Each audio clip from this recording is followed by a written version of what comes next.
What's going on, YouTube? Today we are doing the full review of the LG G6. Now there are a few things that stand out to me that I didn't like. First of all, the black bars on either side of the screen when you're viewing content on YouTube. And I'll show you that here. I mean, why couldn't they have thrown in a software feature, an app scaling feature like they did on the Galaxy S8 to show us, let's show Vlossie's video here. See these black bars, pillar box, and I'm not feeling that. I'm not liking that. That's something that we shouldn't have to deal with, especially on a high-end phone like this, okay? So there should be an app scaling feature for YouTube. There isn't. That's my first gripe. And I mean, it's not really a huge deal. YouTube's really one of the only apps that I have a problem in, but it's still something that they should have added. They should have added that extra software feature on top of it to take care of the pillar boxing, whereas they have the new ratio. It would have been a nice scaling feature. So, secondly, I don't like that there isn't any lip or any kind of marker around the camera to let you know where it's at. I find myself smudging the camera, especially when I'm using the phone in landscape mode. There's really no way to tell what's your camera and what's the back panel by feeling with your finger. You got other phones that got a little bit of a ring there. Like the camera's still flush, but they got a little bit of a ring, so you always know where your camera is and you're not going to smudge it. So that's something to note. And then next is the fact that the headphone jack is on top of the phone. I'm not overly liking that positioning because, I mean, it's not always a bad thing, but when you got it in your pocket and you're listening to tunes, it keeps the phone right side up. That's nice, okay? But when you're laying down in bed at night with your charger plugged in and you want to listen to some tunes or watch a video or something, you're going to have a cord coming out of the top and the bottom of the phone. It just gets annoying. So, now the next thing is that LG got rid of one of their signature features that kept me coming back to the LG the most, and that was the removable battery. Now I know we sacrificed this for IP68 water and dust resistance, supposedly, but I do have to say there were phones like the Galaxy S5 that had IP68 water and dust resistance as well as a removable battery. So we all know that it can be done, and if you're a heavy user like me, you're going to be missing that removable battery. And the LG was literally one of the last companies to still have the removable battery, and this is the first phone they've gotten rid of it on. So that's not very cool. And coming up is my fourth complaint. Just like the LG V20, there's no notification light on this. Okay? Now this is supposed to be a high-end flagship phone. It should have all the bells and whistles, in my opinion. I like being able to leave my phone down on the desk or the table, and just a glance will let me know if I got a message or not. It's just easier than having to wake the phone. I know we got this always on display now, but if you're like me, you don't want your screen all the time wearing out both your screen and your battery faster. I'm not for that, but that's just my opinion. Everybody's different. Now, that's one of my major gripes about this phone, is not having the notification light. That's a big deal to me. I like to be able to just glance at my notification light and know if I got a message from Facebook or Snapchat or an email or just a regular text message or a missed call because of the different colors. That's important. Now, my last and final gripe, it's not really a big deal, but this does not have a dual speaker setup. You're working with the single bottom firing speaker, and it gets fairly loud. It does good with the highs, lows, and mids, but it's not as good as some phones out there. And I wish it had the dual speaker setup. The problem with this bottom firing setup is it's easy to cover up and completely block your sound. Now, I'm not a smartphone engineer or anything, But the bottom chin on this looks big enough you could put a speaker down there, similar to how they have the earphone speaker in the top. Now, why don't they put the lows in the bottom, put the tweeters in the top, take a page out of HTC's book? That's what LG needs to do, because that would make this phone killer.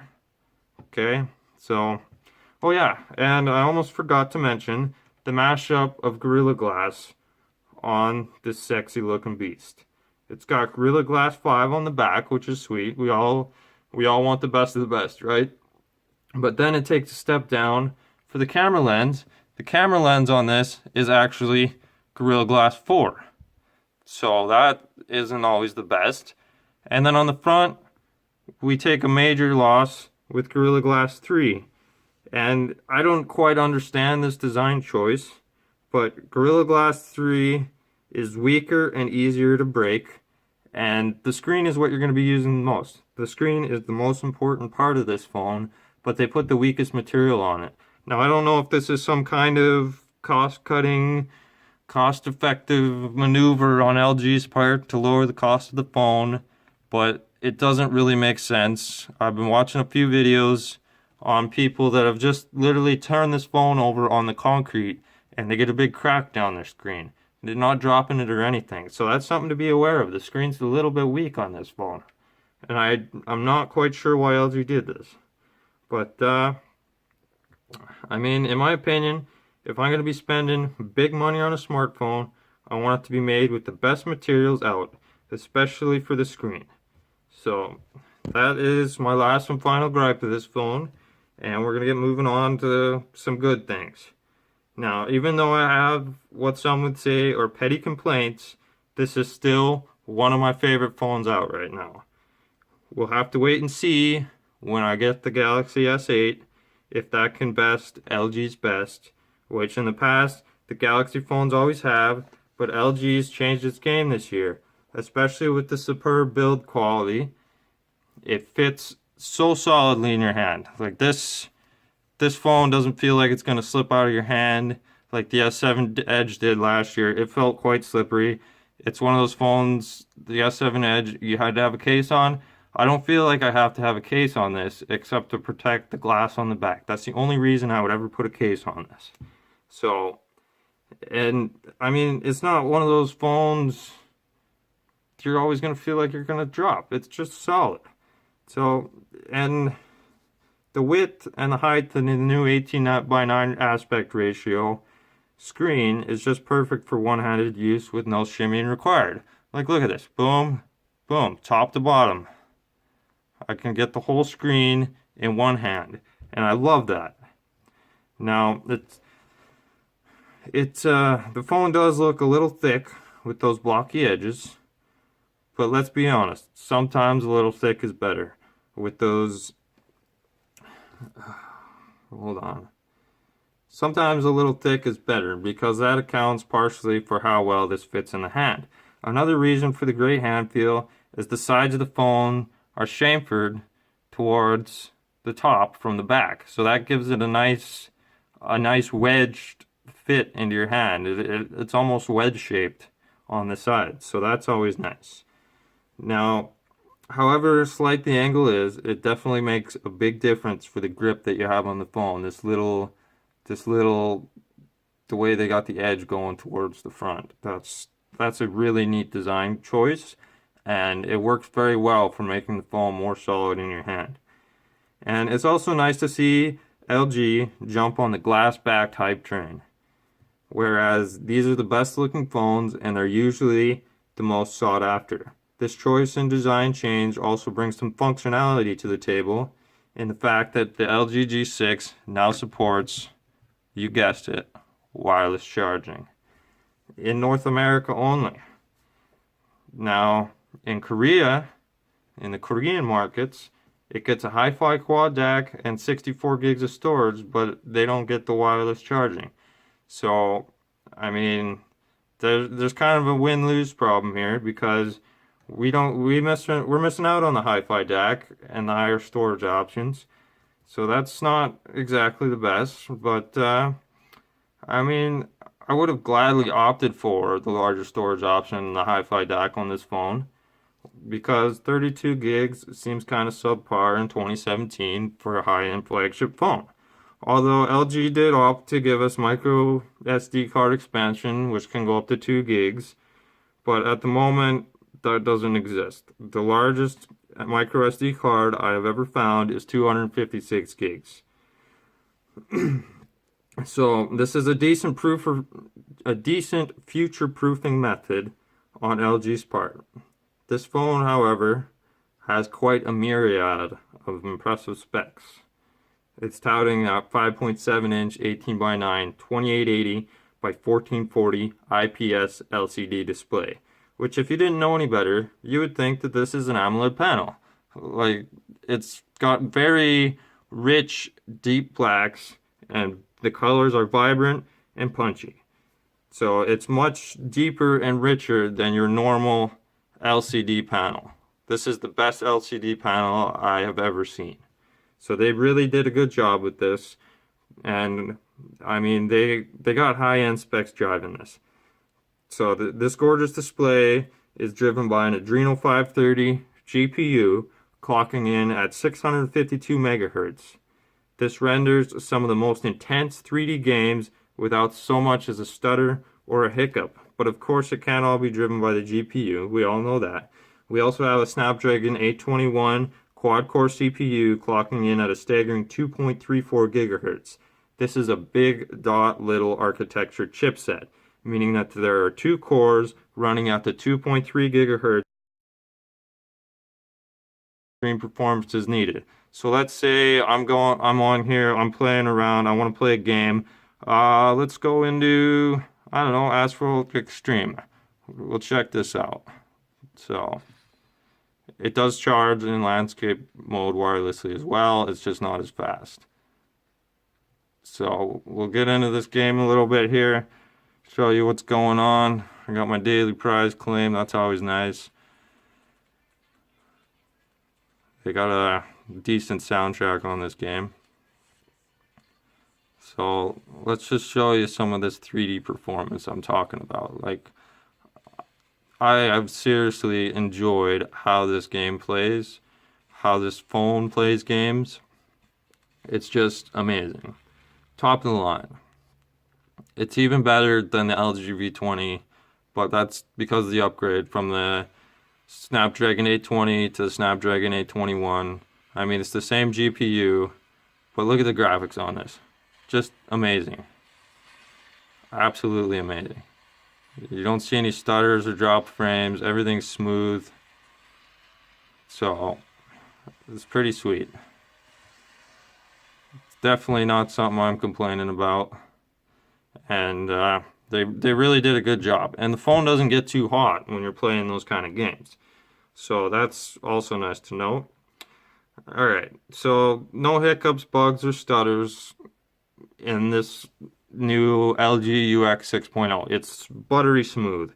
They've done a lot to improve their new user interface. So it's a lot less in your face and adds a lot more functionality than hindrances as the LG of old did. However, it does come out of the box without an app drawer. You have to add that from the LG Smart World. So that's one thing to note. So when it comes out of the box, it's much similar to iOS's launcher setup. This is not necessarily a bad thing either, especially for iPhone users transitioning to Android for the first time. It will make the transition a lot easier, and the fact that LG allows you to restore the app drawer is a nice added bonus as well. LG UX 6.0 and its accompanying apps are all centered around the new 18:9 or 2:1 aspect ratio. So, by using 2 squares on top of each other or side by side, depending on which orientation you have the phone in.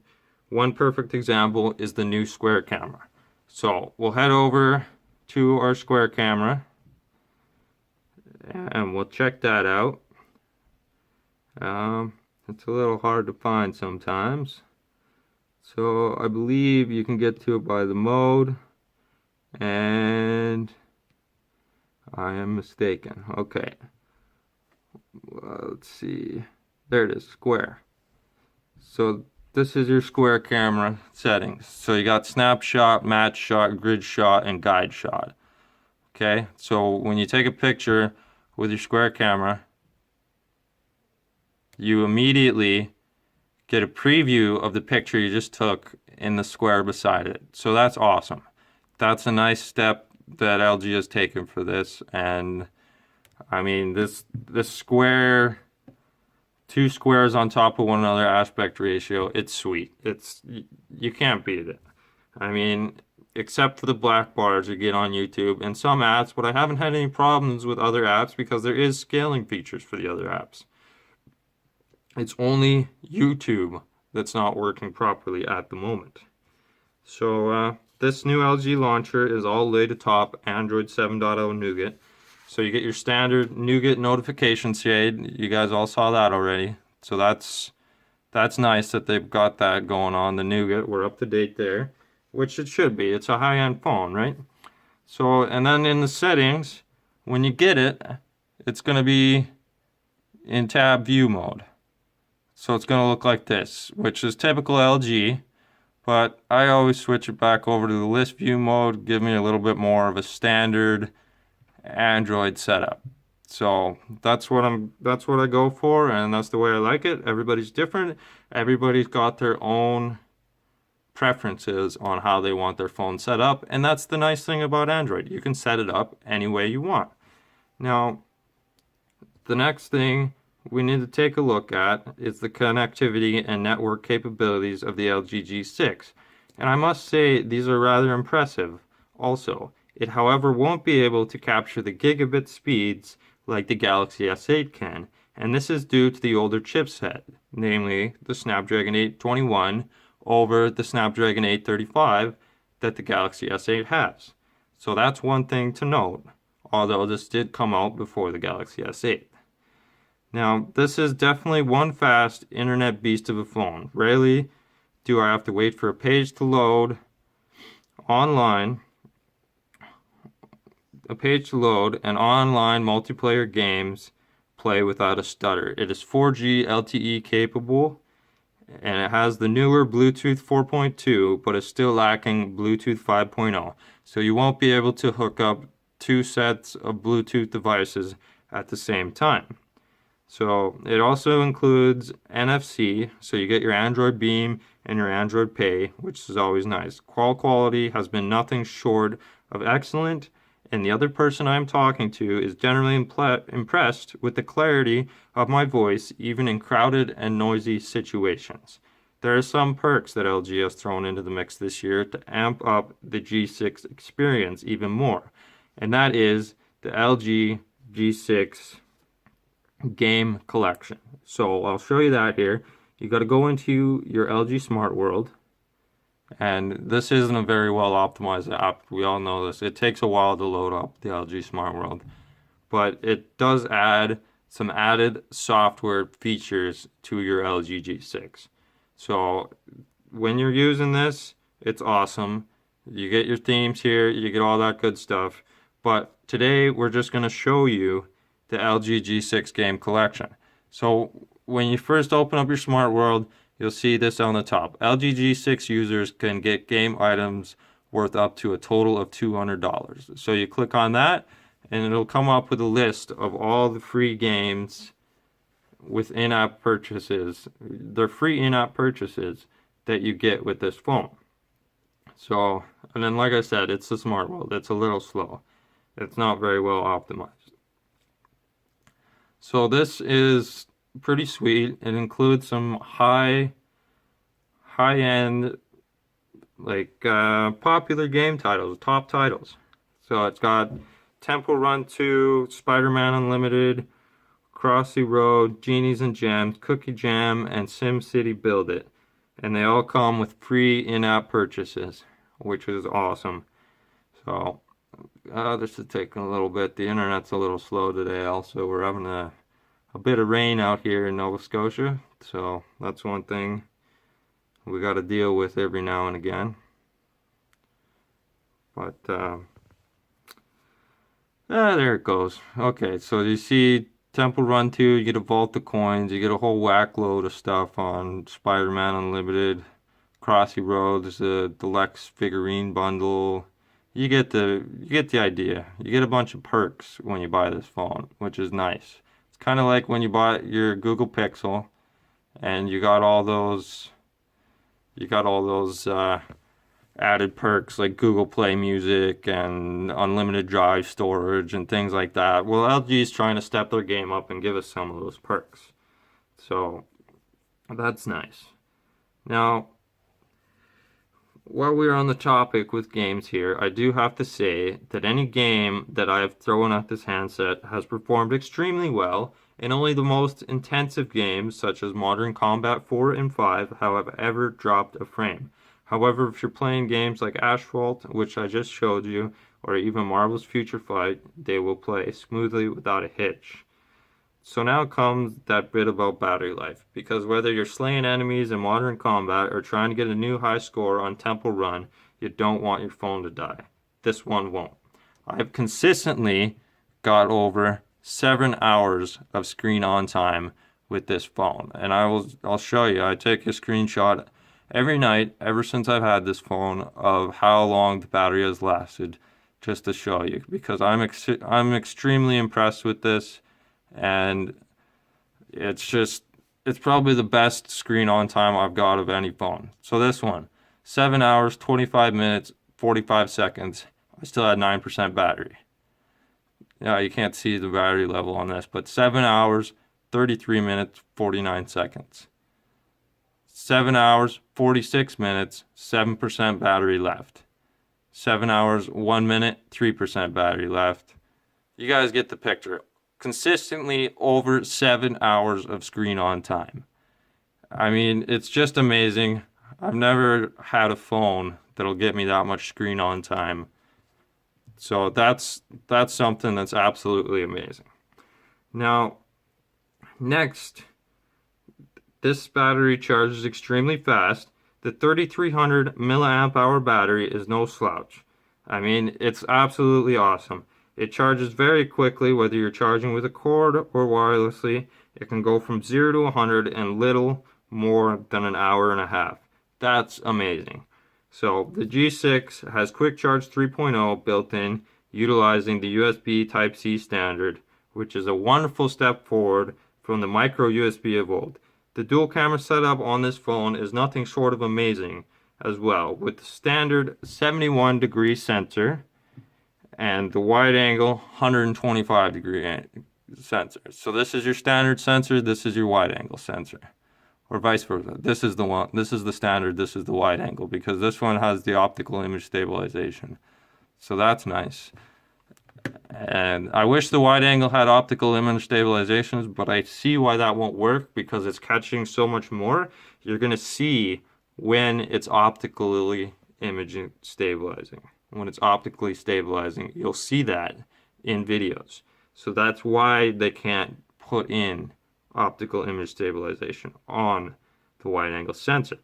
Now this is a nice generational upgrade. Serious loss in quality when switching between the standard and wide angle sensors. Another thing to note is that the fisheye has drastically reduced on the wide angle sensor. If you want to see this in action, check out my camera comparison video where I put the G6 against the V20. Finally, we come to the front of the phone with the selfie sensor.